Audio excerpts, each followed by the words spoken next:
Hi, my name is Sally, and as you can probably tell, I'm an avatar. I work for Pat and Warner, and they run Warner's tree surgery.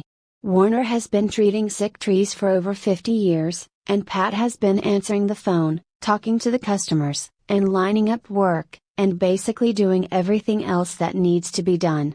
Warner is making a series of videos that hopefully contain all the things he's learned about trees over the last 50 years.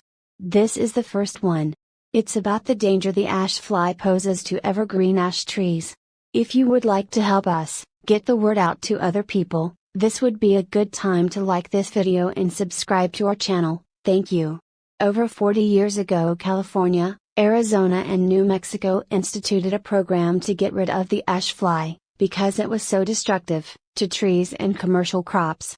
The ash fly basically gets in anything with the leaf, and this tiny insect can completely defoliate at least 40 species of trees. The ash whitefly has a 60-day lifespan, but for 55 days it's an aphid-like creature that is too small to see with the naked eye. The adult winged insects are just barely visible. In the past, California, Arizona, and New Mexico were successful in eradicating this pest with a combination of poisoning neighborhoods, crops, and orchards, and importing the ash fly's natural predator, a very small wasp, but at this time, as far as I know, nothing is being done about them. It's hard to see the ash fly on evergreen ash trees unless you know what you're looking for. In the past, aphids would infest evergreen ash trees' leaves, and if you touch them, they would feel sticky. Well, the ash fly does the same thing.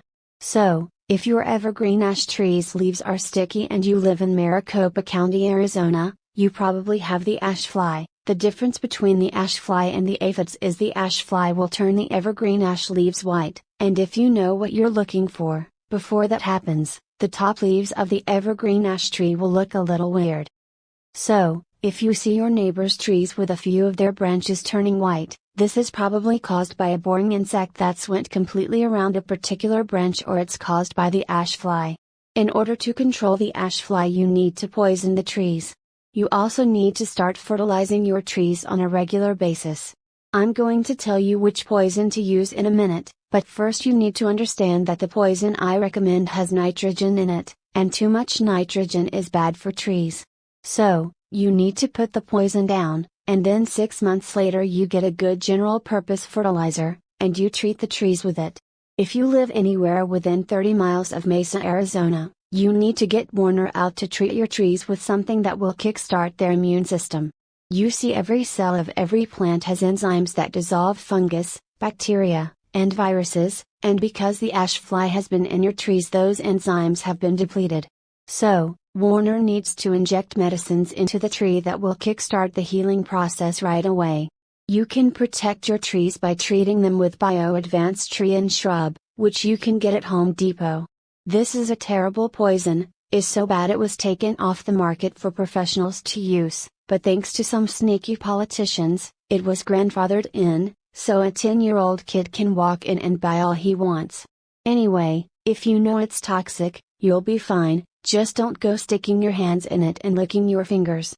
If you're careful, and a little bit afraid, it's safe to use.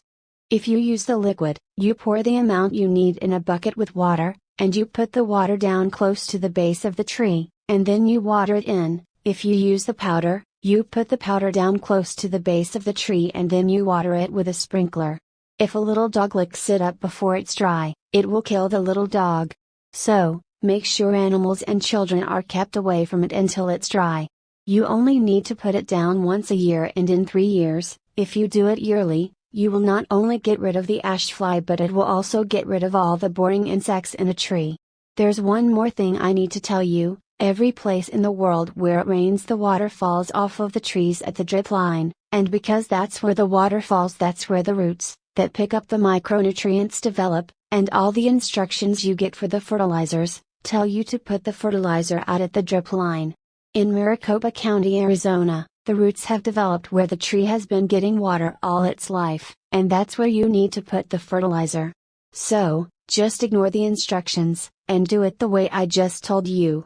Also, while we're on the subject, our garages and sheds get 140 degrees in the summertime. This damages the fertilizer, so you need to keep the fertilizer someplace cool in the summer, and if you've got fertilizer that's been in the garage or shed in the summertime, you need to get rid of it. Well, that's about it. I hope this helps you with your trees. Please subscribe to this channel and hit like, and if you live within 30 miles of Mesa, Arizona and you want Warner to come out and look at your trees, just give us a call. The number is 480-969-8808. Thanks and goodbye.